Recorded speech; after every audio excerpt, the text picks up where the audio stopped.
Imagine walking into work and hearing you're fired. Leave now. Can your boss actually do that in Jamaica?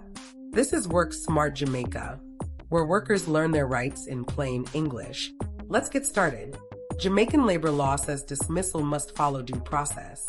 Grounds for dismissal include misconduct, redundancy, or poor performance, but even then, notice or a hearing is required.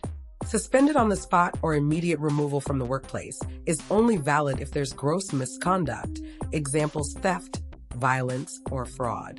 Otherwise, it's illegal.